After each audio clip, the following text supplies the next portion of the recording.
Hello everyone, this is Kenneth again. Welcome to my channel, itKENbeyouradventures. But before anything else, I just want to invite everyone, for all of you who hasn't subscribed to my channel, please do click the subscribe button and follow my adventures here in the UK, my life here in the UK, as well as my travel adventures anywhere in the world. So, thank you very much in advance. For all of you who hasn't joined the bandwagon, join in, and I'm gonna see you on my channel.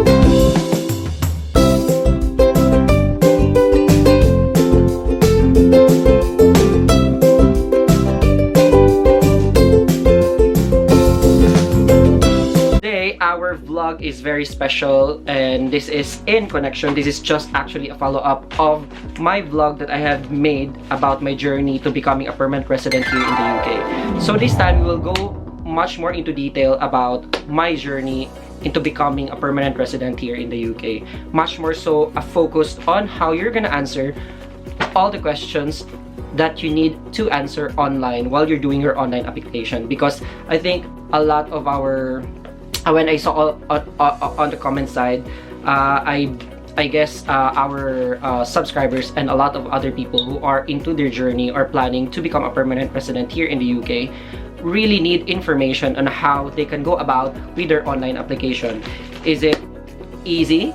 I would say it would be challenging at the first instance if you have no idea, but I will let you go through this in a very easy manner and a very systematic manner in order for you to have a effective application once you launch this one and you're on your way to becoming a permanent resident. So let's start! What do we mean by indefinite leave to remain? So indefinite leave to remain, otherwise known as permanent residency or a settlement, is actually an immigration status granted to someone who has showed so much commitment to the UK on various temporary visas. So when I came over here, I was on a tier 2 migrant visa. So I was actually on sponsored visa, and I renewed my sponsored visa for actually like 2 times because I changed employer. So I need to like change employer, and the employer needs to sponsor me in order for me to legally stay here in the UK. But there are a lot of other options in order for you to come here, not only being sponsored by the company, but there are other sets of visa that I'm not gonna discuss in here because we will be out of focus on the topic that we are about to like discuss this time. But otherwise, you know, in any other forms of visas that you are here, once you are legally staying here, showed your commitment, fulfilled all the requirements that is needed for you to become a permanent resident here in the UK, then you are on your way to apply for indefinite leave to remain here in the UK.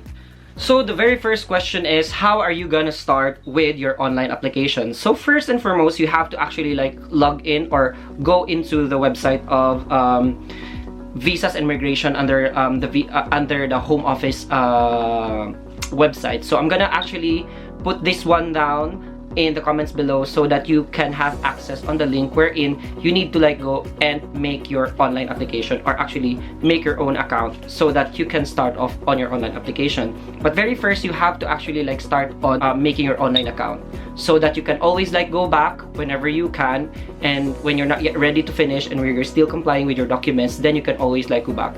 Very, very important that you create an account. So I'm actually gonna post the website on the comments below. So let's just go through on the questions that you need to like answer when you go through the online application. Let's just for instance say that you've already had an account and then you already went in through the portal. So that's what we call a portal. So Home Office has got like a portal wherein you need to like answer the questions step by step. They will provide you a step-by-step process in the online, in their website, and then you have to go through each question in detail. So that's what we are gonna focus for today. Most important documents that you should have on hand when you're doing your online application is your passport and your current biometrics card.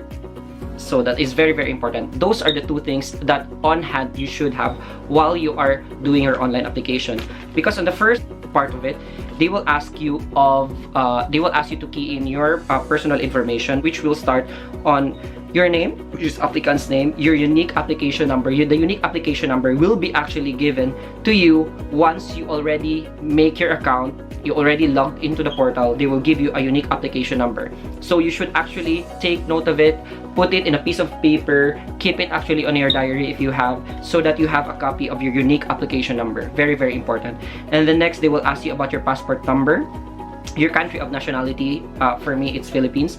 The date of application. So actually, I applied on the 30th of January 2020. So that's when I started doing my online application, and then I eventually started complying my documents slowly, you know, until it's all complete. So they will give you actually for like at least like a month to have your account active on their portal in order to give you time to comply with all the requirements needed for you. So you can always like go back every now and then with your online application once you created that one. So when I created this one, I created this on 30th of January 2020. I launched my application at around February 6 or 10.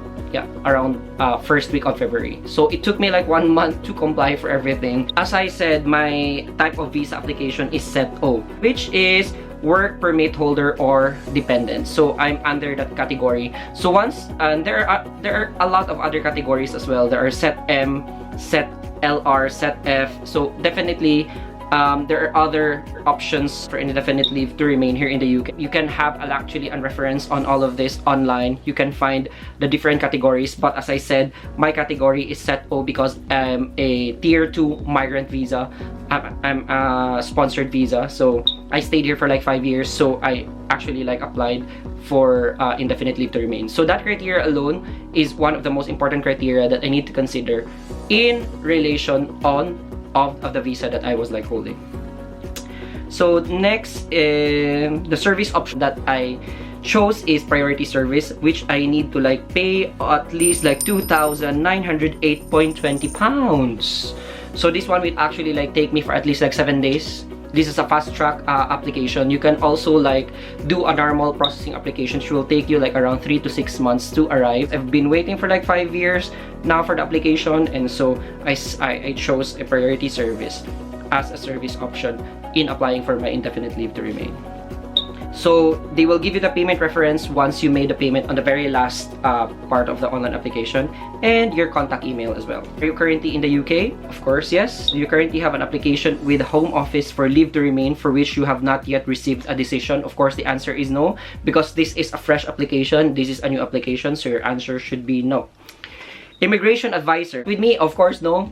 And the vlog that I made at the first vlog connected to this vlog that I made, make sure that you visit that one because that is very, very essential for you if you're applying for your indefinite leave. So just find it on the list of my vlogs on my YouTube channel, itKENbeyouradventures, and click that one, and there you go. It will give you a process or an idea how to start off your application for indefinite leave to remain. So it says here, immigration advisor, do you have an immigration advisor based in the UK? My answer is no, because I did my application on my own. Personal information, title, if you're Mr., Mrs., Miss, so Mr., give a name, Kenneth Joe, my full name, and my family name, Uy, UI. So in addition to the names already provided, are you now or have you ever been known by another name? So of course, no. So the answer is no in here. Can we use this email address to contact you? The email address that you've encoded on the first part, you can still use that one as your main email address for contacts, for any communication for the Home Office to you. So your answer is yes. Provide your postal address. So you have to key in your address here in the UK where you're currently living. And actually, this address can be verified because once you key in your postcode, they will give you the list of which flat number are you, which street are you. So don't be worried about it. Just key in your postcode, and then there you go. They're gonna give you the options for the different options for your address in there. So is this where you live? Answer is yes. When did you start living on this address? So you have to be very sure what month and what date, because they will ask you of the month and the year of when you've started living in this flat or on this accommodation or in this address. So what is your gender as shown in your passport or travel document? So if it's male or female. What is your relationship status? Are you single? Are you widowed? Are you married? So for me, it's single. And nationality details. So country of nationality, Philippines. Country of birth, so I put Philippines because I was born in Philippines. Place of birth is the city where you are born. So I was born in General Santos City in the Philippines. And the date of birth, of course, what is inside the passport, on your birth certificate. So do you have a valid passport? You have to answer yes. Your passport number, they will ask you as well, so you have to key in your passport number. Issuing authority, so with me it's the Philippine Embassy in London because I did renew my passport here in the Philippine Embassy, so that is my issuing authority. So issue date, when was the passport was released or granted to you, and when it's gonna expire, the expiry date. And confirm you can provide this passport. You have to put in there, I can provide this passport if required. Do you have valid national identity card? So for us in the Philippines, we don't have a national identity card, so I answered no.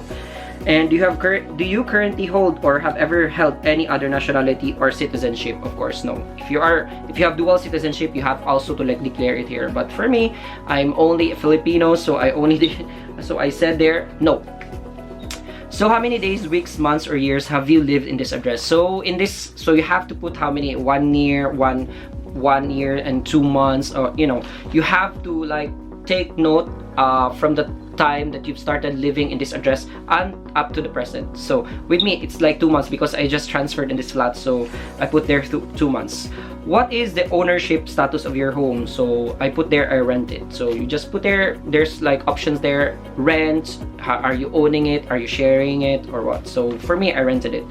Provide your telephone number. So with the telephone number, it's also applicable if you put your mobile number, because I don't have any telephone, so I put my mobile number in here with the area code +44. All right. So where do you use this telephone number? So I put in there for use whilst in the UK and for use whilst out of the UK. So because this is also very important, because sometimes they actually message you on the mobile number that you provided. So since you first entered the UK, have you had any absences from the UK? Now this is very, very tricky. Now you have to answer yes, because you will provide a travel history of all the travels that you've made, considering the stamps that you had on your passport. So at this point of your online application, you will go to a section wherein it will ask you about your travel history. So the travel history in the UK. So there will be a question there that will ask you about, have you ever been refused a visa for the UK, deported from the UK, removed from the UK, required to leave the UK, or refused entry at the UK borders? You have to answer no, of course, to be on the safe side. So with this immigration history, you have to refer on the travel histories that you have made in the entire 5 years that you stayed here in the UK. So this is where your passport stamps will come handy. Very, very important that while you are preparing for your application for your indefinite leave to remain, you have to at least scrutinize one by one the stamps on your passport and take note the in and out of your entry to the UK and outside the UK part, because you have to take note of all the travels that you've made since you came in. And since I came in, I've been to a lot of countries and in and out of the UK a lot of times, and so I have it was a challenge for me to do it completely. So I put it on the table. So in here they will ask you of your immigration history. So when did you first enter the UK? So you have to put on the date which is reflected on your passport, the first stamp that you had when you entered in the UK. With me, it's 6th of February 2015. What evidence will you provide to support the reasons for all absences from the UK and Crown dependencies?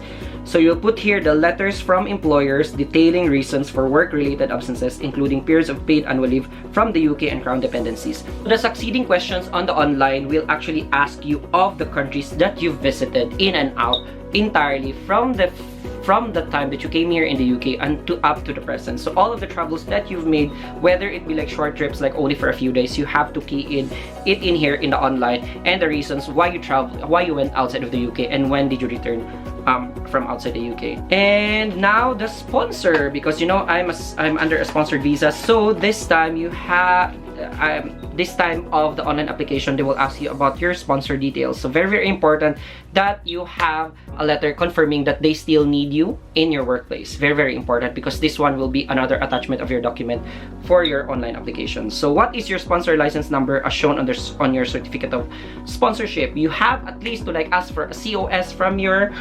employer in order to gain access to your license number code. So each institution that you are connected with, they have specific license code that the home office have got a copy. So once you enter your license code online, it will automatically reveal which institution you are connected with. So once you have this, then you're good to go. So immigration details, do you have any home office reference numbers? I'd say no. Have you previously lived in a country outside the UK, including your country of birth? So this one has created a lot of actually dilemma with me, because I think my answer is wrong, because most of my other friends who did the online application, they got the same answer. Probably I'm the only one who had a different answer. I answered here no, but their answer, my colleagues, probably have to follow this one and don't follow my advice on this about the previous about my answer, because I answered no. Actually, you have to answer yes on this, because excluding the country of birth, you have to put here yes, and then you put your, then they will reveal another option in there. So which countries, so they will put there, like take for example with me, Philippines, and then you put there how many years have you lived in the Philippines. Let's say 32 years since your birth until the current until since you left the UK. Like for example, from 1988 until, you know, I flew to UK 2015. So you calculate how many years you've spent there. Let's say 28, and then 28 years, and then you put there born and raised in the Philippines on your reason. So that's how you go about with this question. So don't answer no, just answer yes. Put your country of birth, how many years you've spent there since from the time that you were born until the time the last day before you flew to the UK, before you fly to the UK. And you know, put on the reason born and raised in the Philippines. So English language, have you previously been granted leave to remain under tier 2 as a doctor, dentist, nurse, or midwife? Of course, since I'm a nurse, of course I will answer yes on this. I'm on tier 2 visa. Current status, what is your current national insurance number? So all of us who came here in the UK, we have our NI number. So very important, you have to keep this one. Sometimes it's flashed on your payslips. So on the upper right side hand corner, you will have your information about your national insurance number, or you've got a copy of your national insurance number, which is very important. You have to keep this one. So key in that one, and then you're good to go. UK immigration status, do you have a visa, leave to enter or remain, or other permission to be in the UK? Of course, yes, because you're under a tier 2 under your current visa. So you have to answer yes on this. What is the end date of your most received visa, leave to enter or remain, or other permission to be in the UK? So make sure that you have your biometrics card, and then check on your biometrics card the expiry date, and then you key in the expiry date of your current visa. So your biometrics residence permit details, they will ask you about this one. Are you able to provide a biometric residence permit card with this application? Of course, your answer is yes. Place of issue, of course, United Kingdom. Enter your permit number. Your permit number is on the upper right hand corner in there. That's your unique reference number on your biometrics card. So make sure that you key in that one, and then the issue date, when was it issued, and the expiry date as well, when it's gonna expire. And knowledge of language and life in the UK, of course, you know, as I said, I've got another vlog on this, life in the UK exam, how you're gonna go about it, and how you're gonna pass it, and how you're gonna ace it. Make sure that you watch the vlog and, you know, gain so much information about it, because this is one of the main requirement for you to apply for indefinite leave to remain here in the UK. So you have to answer there yes, of course. When you launch your application, make sure that you already have the life in the UK test with you, that you passed it, you know, proven that you passed it. Enter your life in the UK test unique reference number. So once you pass the exam, of course, they're going to give you your unique reference number, so key in that one in the online application.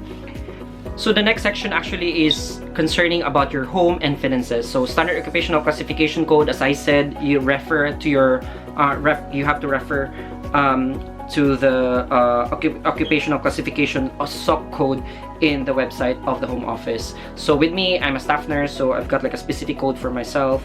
So because I'm a staff nurse, so there's like a specific code for you on a specific profession.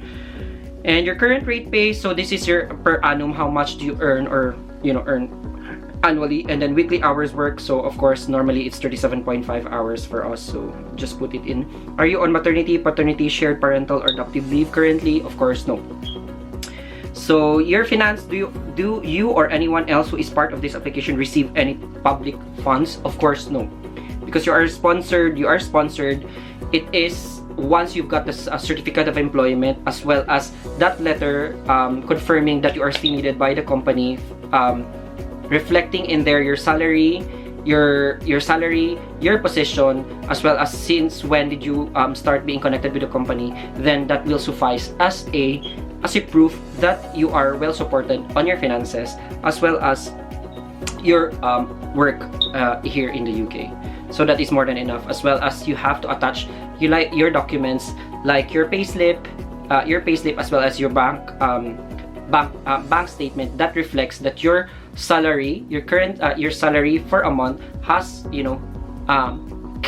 came in and reflected in your bank statement. So just 1 month salary, payslip just for the current one before you apply, before you launch your application, and also that letters that I said earlier as an attachment or proof for your finances, and that will actually suffice the immigration office. Those are the questions that will be asked for you when you do your online application for your indefinite leave to remain here in the UK. And guys, I hope I have actually gave you an in-depth step-by-step process on how to go about your online application with your online application for your indefinite leave to remain here in the UK. And I hope that for those of you guys who are currently planning to apply for indefinite leave to remain, or for those who are currently on their application are on their way already, I hope for the best for you guys, and I hope that this finds you well. All the information that I've given will help you go through your application, and no need for you to hire for an immigration officer to help you out with your application. I know it poses so much anxiety, thinking that you spend a lot of money and then one mistake causes you to lose your application. But once you are guided, you've got the correct information for your application, then you are good to go. And to everyone, God bless your application, and good luck and congratulations in advance.